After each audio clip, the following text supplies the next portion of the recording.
I'm Groot. Welcome to my channel. Let's go to the story. ஒரு குளிர்ந்த பனி நிறைந்த கடற்கரையில் ஒரு பெண் குயின் வாழ்ந்து வந்தது. அது அமைதியானது, எப்போதும் யோசிச்சுதான் பேசும். அதே கடலில் ஒரு சின்ன மீன் இருந்தது. அது ரொம்ப திமிரானது.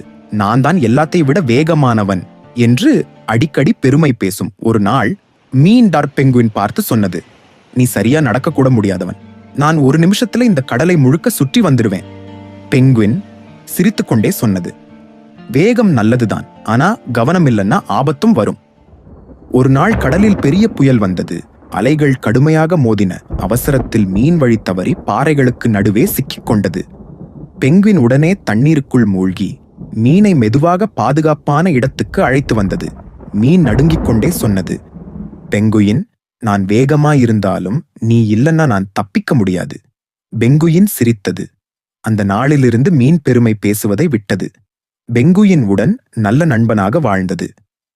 கதையின் பாடம்: வேகம் மட்டும் போதாது, பொறுமையும் கவனமும் தான் பாதுகாப்பு தரும்.